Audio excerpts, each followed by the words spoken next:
Let me take you through my attempt at the top 50 indies game of all times list. It's going to be a transformative journey, but let me warn you in advance, I think you'll be surprised by some of the games on this list, especially my top 10.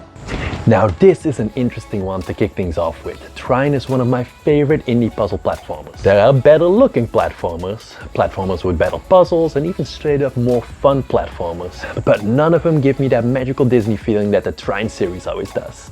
Except for the third one. That one sucks. A fun physics puzzle-based platformer where you swap between a bumbling knight, a thief with a heart of gold, and a less than competent wizard that gets stuck saving the world together. I know, another platformer, but hear me out. This one deserves to be on the list, not in the least because it's freaking funny. BattleBlock Theater, from the creators of Castle Crashers and Alien Hominid, has their typical tongue-in-cheek underwear humor. When you crash your ship full of friends onto an island jail full of highly technological felines, yes, you have no choice but to platform and escape the island. But what stands out most for me is the incredible variety and creative level design. Each level uses different ideas, all crazier than the last. I held off playing this game for so long. I honestly didn't think I'd like it. So wait, all you do in this game is walk and avoid enemies while the computer does the rest? I'm sure everybody felt this way when they picked up Vampire Survivor. But then I tried it and I was hooked. In case you slept under a rock for the past 5 years, here's the setup. Waves of enemies surround and attack you. All you can do is avoid them and take them out with your auto-firing weapons. The enemies leave behind gems, and when you have enough of these gems, you can upgrade your weapons and stats. That's the loop. Sounds simple, but it gets surprisingly hard and addicting. If you haven't tried one of these games yet, go and get some. It can't be any surprise to find this on the list, but it might be a surprise that this isn't higher up. Just imagine all the treasures yet to come. What to say about this? A fishing horror game. Nobody thought it could be done, but it works great. It's creative and fun, the fishing mini-games are addicting, and once you get going, you'll want to figure out what's really going on at this creepy archipelago. Little Nightmares can best be described as a puzzle platformer stealth horror game. It's a mouthful, but take it from me, the atmosphere in this game is amazing. You guide your little rain-coated protagonist Six through the Maw, a kind of ship with all manner of weird and horrible denizens. The design of these monsters is excellent, they'll all give you the creeps. One standout for me is called The Janitor. Yes, an excellent horror movie name. Who has creepy long arms that can reach anywhere you happen to be hiding behind. This is a great game, and now that I think about it, it might not technically be an indie title, but whatever. A game that definitely is an indie title is Castle Crashers, the second game of the Behemoths. I remember playing this game years ago with some friends, and I recently picked it back up to play with my kids, which didn't go very well because of how freaking hard this game is. But that doesn't change the fact that this is an awesome co-op, skill-based beat-em-up with a sense of humor. Plus, like all of Behemoth's games, the level creativity is amazing. Pick up your sword and shield and go slay some bad guys and maybe save a princess or two. I've always wanted to go scuba diving, but I've never really had the chance to do so yet. But when I play Dave the Diver, it gives me that feeling I've always imagined with diving. It's just a wholesome, fun diving adventure. But that's not all. When you get tired of diving, there's a complete restaurant management sim / RPG in which you use all your hard-caught fish and diving treasures to build a successful restaurant. Very fun and addicting. Now this one took me a long time to get into. Initially I picked it up when everybody else did, years ago, and that was of course disappointing. But then this year, I picked it up, and this time it grabbed me. It's incredible what Hello Games has done with this game, and still is doing. I'd argue it's an even greater redemption story than Cyberpunk. It's the space travel do-what-you-want game to beat, and this is what Starfield should have been. What I like most about this bullet hell dungeon crawler is the absolute badassery you'll be pulling off. There are literally bullets coming at you from every direction, but together with your dodge roll and ability to flip over tables, you'll be taking out bad guys like freaking Rambo on steroids, all in search for that ultimate treasure, the gun that can kill the past. Yes, this game is crazy. This is one of those games I'm not even sure I should be playing. Not because of its hyper-violent top-down twin-stick shooting combat, but because of how difficult it is and how easy it is to throw a Steam Deck or a Switch through the window. So what is this game? Simply, to finish the level, take everybody out. How you do this is up to you. Guns, knives, baseball bats, everything goes. What also goes is you, since it's one-shot kill and enemies are not messing around. You'll be dying a lot. Luckily, reloading back into a level only takes a second or so. Stylish, brutal, fun, and addicting, but also rage-inducing. I didn't think I was gonna like this game. I'm notoriously bad at poker, mostly due to what I've been told is a very expressive face. People basically read me like an open book. But Balatro grabbed me. In case you haven't figured it out yet, Balatro is a poker-inspired roguelike deck builder, where you try to beat the blinds by creating game-breaking combos according to the rules of normal poker. But its difference lies in the many different kinds of jokers you can collect. From simple multiplier jokers to more complicated ones like different suits being equal. All of this adds up to a deviously addictive deck builder. I've always liked choose your own adventure books. Even back in elementary school, that's all I'd read. But now with WilderMyth, I can live out all my wildest fantasies. At heart, WilderMyth is a turn-based tactics RPG with all the rigmarole we're used to. It is between these battles where the magic happens. This is where you get the choice between 3 randomized comic book panels that'll send you in a story direction. The general theme and flow of the story are always the same, but events within the story keep changing, and it's really cool how your customized story plays out. This is a bit of a hidden gem and not a lot of people talk about it, but you should really check it out. Something I've always been interested in is horror games, and I like to think that I've played quite a few of them, but I've never played anything like Darkwood. As its name suggests, it's a dark and gloomy top-down survival horror game that plays in the woods. But if you think top-down horror games can be scary, think again. Scavenge and explore the woods by day, and at night hang on for dear life while trying to survive the onslaught of monstrous beings that come out of the woodworks. It's a masterpiece. What Remains of Edith Finch is the reason we all play video games. It's short, it's a walking simulator, there's no adversity or friction, and even the graphics aren't all that great. But the stories this game tells are absolutely amazing. I don't care what kind of gamer you are, this game will connect with you on an emotional level. Going through the final moments of each of the Finch family members is often difficult and heartbreaking, but also full of beauty and lighthearted moments. This is an amazing journey that everybody who enjoys video games should take at least once. Directly opposite of Edith Finch's walking simulator, we have Katana Zero. I'm not usually one for fast-paced one-shot and it's over kind of games. In my old age, I just don't have the patience for that anymore. But for Katana Zero, I've made an exception. Fast-paced action platformer that places you in the shoes of a nameless samurai with the powers to control time, plays very similar to Hotline Miami that we talked about earlier. Instead of top-down, we're looking at the action head-on, and boy, does that action feel smooth. You effortlessly jump from bad guy to bad guy, building momentum when you take out enemies. The reason why this one is higher up on the list is because I love the time manipulation aspect of this game. Whenever you're really in trouble, there's a slow motion move you can use to dodge bullets and get out of trouble. You can see why this appeals to me.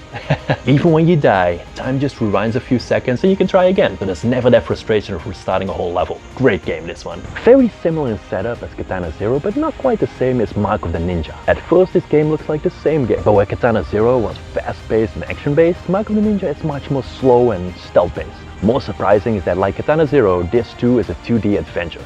But it works really well. You hide behind plants, statues and darkened alcoves, pulling in unsuspecting bad guys as they walk by, while their compatriots stand nearby, none the wiser. It works really well because you always have a good overview of what you're doing and you can really be tactical about your moves. Where in bigger 3D games you're often just acting and reacting. Amazing game, and if you haven't tried this yet, pick it up. If you're old like me, you might have played Duke Nukem 3D in its 1996 glory days. The days when the Duke could still say politically incorrect things, with the occasional stop at the old gentleman's club. If you've played it, you know what I'm talking about. Ion Fury does a great job bringing that feeling back. It might not be as outright messy and cool as the Duke ever was, but Shelly Bombshell Harrison is a very close second. The levels look great, the action and explosions are over the top and plentiful, and there's no story to speak of.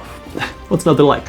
When the zombie apocalypse eventually happens, most of us will be screwed.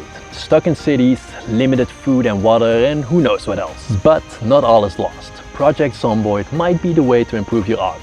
Never have I seen such an in-depth zombie simulator. There is such an incredible amount of depth in this game. Just looking to the wiki for injuries you can sustain in the game is almost overwhelming. Crafting, base building, farming, gathering, vehicles, it's all there. The only thing that's missing, and something people have been asking about for a long time now, is NPCs. But I'm certain we'll get those at some point. Yes, the graphics are crappy, but don't let this stop you from playing this amazing game. Every once in a while a game comes along that's just so beautifully weird and different that you just have to play it. Inscryption is that game. I don't want to give away too much because you really have to experience this for yourself, but I'll give you the basics. First, it's a horror-themed card battler. Take that for what you will, but don't leave yet, because there are some twists. See, the card battling revolves around sacrificing your weaker cards to summon stronger ones, which gives way to lots of risk and reward type plays, and in my case, game over screens. The second twist is that you can get up from the game board to roam around in a cabin, complete with creepy mounted deer heads, clocks and the ever-watching Dungeon Master. What he's up to and why you're in that cabin, you'll have to find out for yourself. What is it that makes the first Resident Evil game so good? I remember playing Resident Evil as a little 10-year-old and almost getting a heart attack when a zombie dog suddenly jumped through the window. You know the one. I bet it got you too. Almost 30 years later, I had a very similar scare with Signalis. I can't believe they still get me with this shit. I'm not going to spoil it for you, but what I will say is that the similarities between these two games don't stop there. Alright, maybe the setting is a bit different. You wake up from cryosleep on an abandoned ship, and after some exploring it turns out not all is well in the world. But everything else, inventory management, the cleverly designed puzzles, locked doors, safe rooms, all breathe Resident Evil in the best possible way. Give this a try. The second boomer shooter on the list, I like my throwback games, alright? Leave me alone. But where Iron Fury is a tribute to Duke Nukem, Dusk leans much more into the Quake, Blood and Hexen direction. Creepy atmosphere, cult members shooting fire from their hands, and lots of crazy rituals. There's fast action, good level design, and everything's just spot on. That's all I have to say about this one. Remember when we were kids, we were all so in love with digging? I see it in my 6-year-old now. Whenever there's sand, a hole has to be dug. Steamworld Dig plays on that childlike feeling of, what is it, curiosity? There's some story about steampunk robot cowboys and one of them is missing, so now you have to go out and find them, and for that you have to dig. A lot of it. This sounds simple, but it's often quite a puzzle to get to the correct area without getting crushed, burned or smashed. While exploring and digging, you'll find resources for upgrades, and this loop of dig, explore, collect and upgrade that Steamworld Dig is going on for itself is immensely satisfying. Some people are going to complain this game shouldn't be on the list due to its simplicity, and they do have a bit of a point. But to that I have to say, what about Vampire Survivor? Yeah, take that. But I really do love One Finger Death Punch. Remember those stick figure drawings we used to do as a kid? Or some of us still do.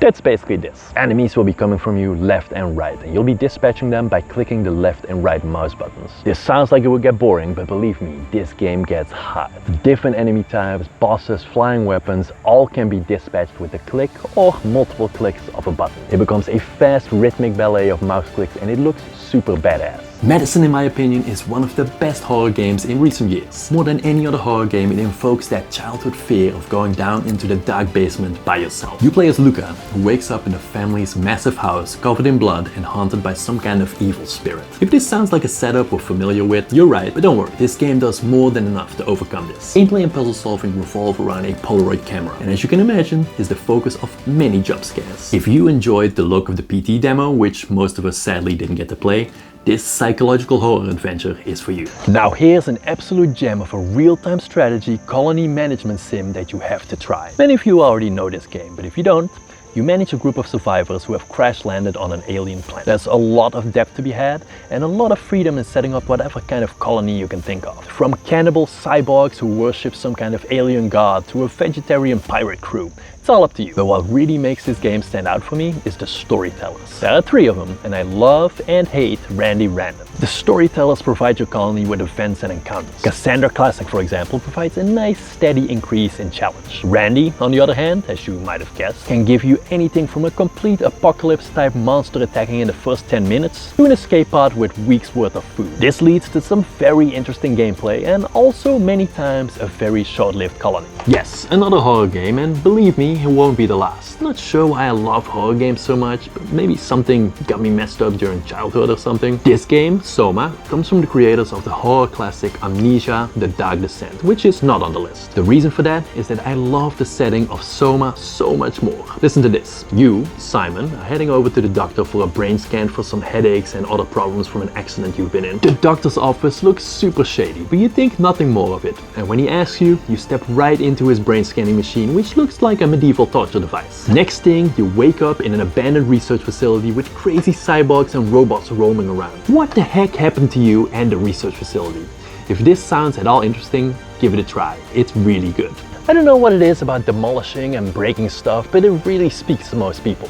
If you've ever taken a sledgehammer to an abandoned shed or building, you know what I'm talking about. So it probably doesn't come as a surprise to find Shipbreakers, a game where you take apart decommissioned spaceships, on my list. Now, you might think this sounds easy, but nothing could be further from the truth. Yes, that first little shuttle with barely a power cell to its name wasn't much of a challenge. But wait till you get to that massive industrial cargo hauler with nuclear, electrical and fire hazards. It turns out there are a lot of ways to die in space. Many unexpected. I think the best way to see this game is as a puzzle in reverse, while floating around in space. You have to be meticulous and careful, or you'll be floating in space without oxygen in no time. When I was looking through the list of indie games I played and was trying to decide which one had to go on this list, it surprised even me that this one was among them. I don't even really play golf. Yes, I've hit the occasional ball, but cutting grass is much easier with a lawnmower. But it's a testament to how good Golf Story is that it's on this list at all, and let alone this high up. It's impossible not to enjoy this down on his luck underdog story of a golfer trying to make it big in the golf world. Golf Story plays as an RPG with one of those old SNES sports games mixed in. You know the one, where a gauge for power and direction moves back and forth and you have to press at the right moment. It's all very engaging and it looks great. I've talked about this game before, and despite it being one of those games that makes me want to throw my Steam Deck or Switch through the window, I keep coming back to it. Point of the game, trying to make it big as a mercenary company in a nameless medieval fantasy world full of monsters, bandits and women to be saved. Don't let the simple graphics fool you, because this is a difficult game. One stray arrow will be the end of that fighter you've put so much time and money in. Did I mention yet this game is difficult? Surviving is going to take a lot of min-maxing of gear and weapons. I've yet to successfully retire a company of mercenaries, so don't take any tips from me. My only recommendation, play this on a desktop, because they're much harder to throw. This series is so scary. I think in all honesty, Outlast 2 is probably the scariest game I've ever played. I'm not kidding either, here's how I played it. Me and my brother would call once or twice a week, start our game, make sure we were synced up, and then play our game in parallel, since there's no co-op. We'd play communicating what happened and how to get to the next area when needed, but even like this game was absolutely terrifying. However, to give you a bit of an idea of what's going on. You and your wife are journalists who are investigating the disappearance of a young pregnant woman who disappeared in the mountains near a religious cult. Your helicopter mysteriously goes down and your wife gets taken by the cult. I think the reason I like this game better than the first one is because the stakes are higher. It's just you and your camera against a cult of creepy jerks who've taken your wife, and it's up to you to get her back. Have you ever seen Pacific Rim, one of the most awesome mech movies ever made? Massive kaijus versus even more massive mechs? That's what Into the Breach is not. There is a lot of mech versus kaiju battling going on, but it's on the smallest, most cartoony battlefield you've ever seen. But it gets better. This is one of the deepest turn-based tactic games you've ever played. With a twist. Here's what's going on. Your world's being overrun by kaijus, and you and your team of cartoony mechs need to stop them from destroying humanity, represented by the cities and buildings on the maps. If too much of humanity gets destroyed, that's it, game over, and you get sent back to another timeline to try again. But like I said, there's a twist. Everything the enemy does gets telegraphed. What are they attacking, what kind of attack, where they're moving to, and even where the reinforcements are coming in. Sounds like a piece of cake, right? Wrong. You're always outnumbered, and in order to save humanity, some hard choices are going to have to be made. Do you step in front of that attack on the city you really need to save, meaning you'll lose one of your precious 3 mechs? Or do you take the losses and live to fight another day? If you're looking for an actual deep tactics game, they don't come better than this. Now, don't get me wrong, I've never had any aspirations to be a cult leader. But on the other hand, I have to say, I've had a really good time leading my cult in Cult of the Lamb. Cult of the Lamb is simply said a cult simulator. This is how it works. In phase 1 of the game, you go out into the world in a Zelda-style action-adventure, freeing potential followers, defeating false prophets, slay heretics, gathering XP and weapons, all to better your cult. In phase 2 of the game, you manage your cult in a city builder-style way. Hold ceremonies, keep the camp clean, gather resources and build altars. Your members also have needs, so make sure not to overlook them, or you could just sacrifice them. That's always an option. Your task? Become the one true cult. This is an interesting one. Neither race game nor puzzle game, yet a little bit of both. If slowly making your way through inhospitable, snowy or muddy terrain, getting stuck in the mud and having to free yourself with your winch every 10 minutes doesn't sound like fun, this might not be the game for you. The point of the game is to get different types of cargo from point A to point B. Sounds super simple, but believe me, it's not. It's challenging and slow going, and if things are going too easy, it probably means you're going the wrong way. It's an acquired taste, and it's actually funny how much I enjoy this game because I'm terrible at driving anything with a trailer in real life. But maybe I could feel something of a man when I'm able to do it well in this game. Starting your own transporting business and building it up one trip at a time is very satisfying. Plus, there's a huge amount of DLC with new maps and trucks available. If there ever was a deterrent to try and stay out of prison, it's probably the abysmal living conditions I've, mostly by accident, created in some of the prisons I've designed in Prison Architect. I propose that re-offenders or even first-time offenders be given a copy of this game to get some personal insights and keep them out of jail forever. In Prison Architect, you design and run your prison, and as you might have gleaned from above, it's not as easy as it looks. Most of my prison running careers end by some form of massive breakout or hostile takeover by the inmates, usually at the detriment of the guards. Having spent most of my working life in one research facility or another, I've never really felt the need to sneak into one. Most days it's quite the opposite, and I'm actually trying to get out as fast as I can. But not so for the little silent protagonist of Inside, who's trying to sneak into a mysterious and well-guarded research facility. Inside is a 2D action adventure from the creators of Limbo, which means lots of puzzling, interesting level design, and mysterious unexplained events and encounters, which all make you wonder what the heck is going on. Oh, and if you make it all the way through, which isn't too hard because it's not a super long game, it has a great endgame twist. I didn't see it coming at all. The original Rogue Legacy was the first real roguelite I ever played, and it opened my eyes to the magical world of roguelike games. Rogue Legacy 2 had big shoes to fill, but it does it with grace. It's bigger, better, and more interesting than its predecessor. The hook, as roguelikes always have to have some sort of hook, is that when you die, which you will, you play the next round as one of your character's descendants. You have your pick of 3, and they all have some wildly different traits. Some good, for example disattuned, which makes it much harder to get hit. Some bad, like CIP, where you can't see a health bar. And some ridiculous, like Diva, which give you 50% gold increase but the screen is black with spotlights. Playing through the levels earns you XP, which you can then use to upgrade your castle and unlock permanent boosts, which help you get a little bit further in the procedurally generated levels. It's a great game. Give it a try. 2 great roguelikes back to back. This one is a bit of a different beast, however. It's a hardcore card battle deck build, which isn't for everyone, even for me, and I usually love anything deck building related.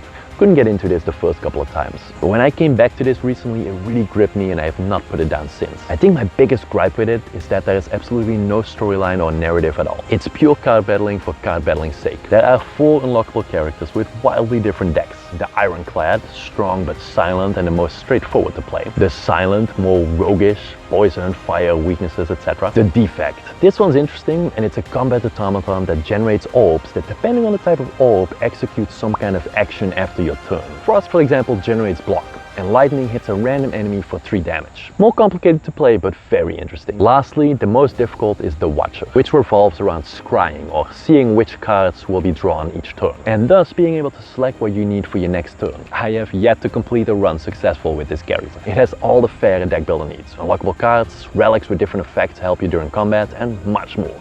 And while we're on this roguelike streak, here's a third one that I personally find even more appealing than Slay the Spire or even Rogue Legacy. The concept just really speaks to me. Dungeon of the Endless is basically a combination of tower defense and dungeon crawler. You work your way through a randomized dungeon. Each room you open up might have monsters, and once you defeat them, you can build something in that room. Be it something to defend that room or gather more XP. But you have limited resources and you can only supply energy to a number of chambers. What this means is that when you open up a new room, the chambers that stay dark will spawn new monsters. And once they get to your power source, which you need to defend to survive the game, it's game over. So it becomes a tense puzzle to figure out which room to light, where to build what to fortify, etc. It's a really good game. I'm going to play you one of my favorite scenes of this game, and that'll immediately convince you to buy it.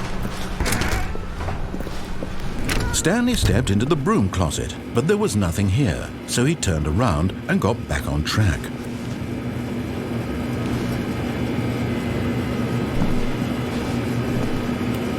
There was nothing here.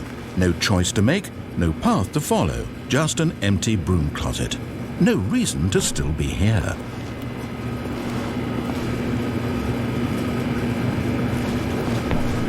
It was baffling that Stanley was still just sitting in the broom closet. He wasn't even doing anything. At least if there was something to interact with, he'd be justified in some way. As it is, he's literally just standing there doing sweet FA.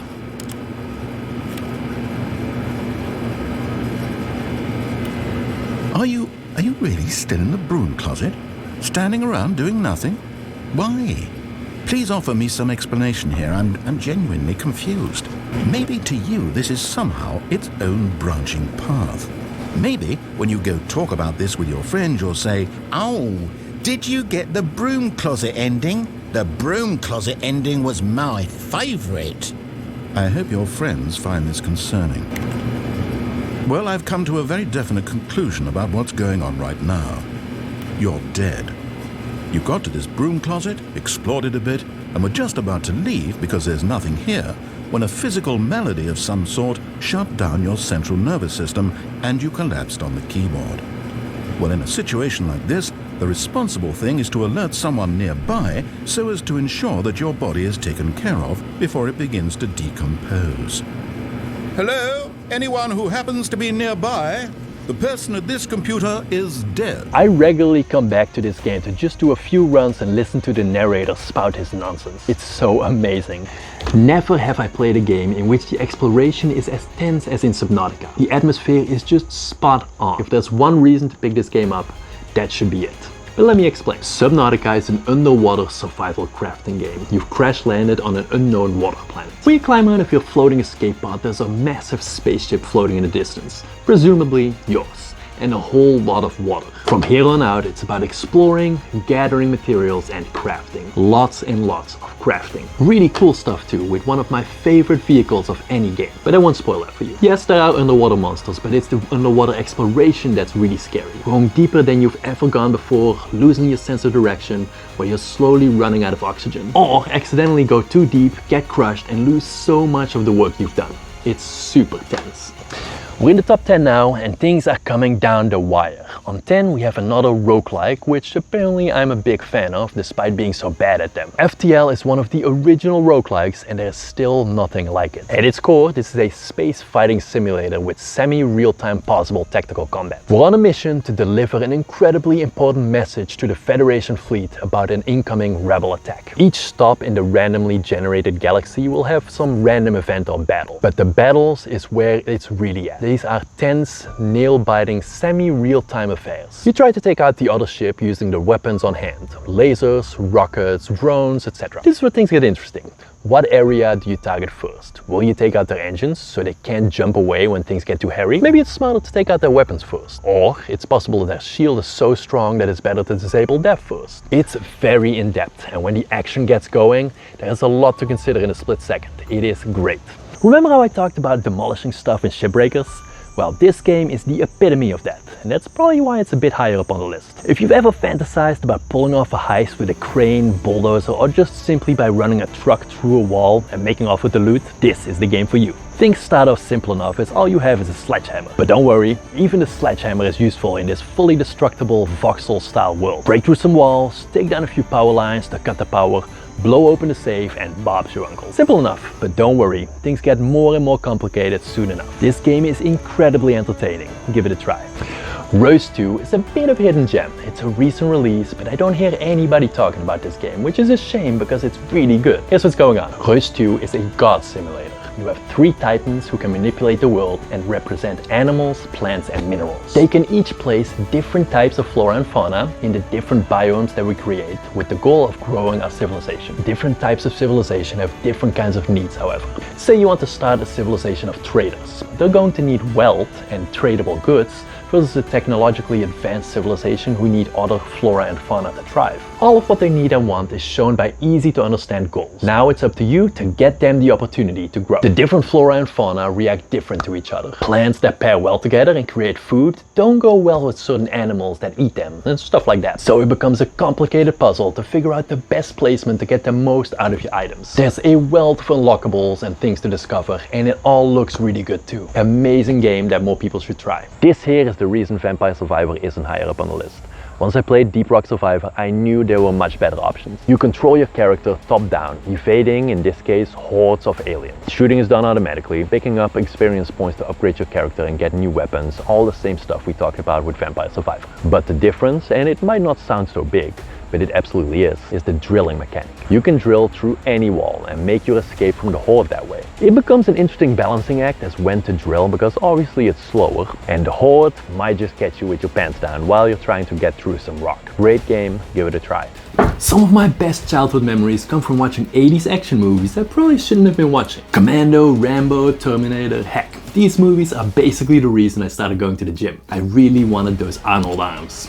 I'm mentioning all this because with this background, you'll understand why Broforce is so high up on my list. This is a 2D pixel art action platformer with completely destructible environments. Here's the twist. While playing through the levels, you rescue prisoners, and for every so many prisoners you rescue, you unlock a playable bro. These bros are all characters from 80s and 90s action movies. Think Brobocop, Rambro, Dirty Brory, Brohard, Rambro. There are 40 odd characters and they all play completely different, but all of them more over the top and bombastic than the last. This is such a freaking amazing game. I should have probably put this on number 1. It really can't come as a surprise that this game is on the list. This is the original roguelike dungeon crawler and it still holds up amazingly well to this day. Repentance, the latest iteration, has so much content it's almost crazy.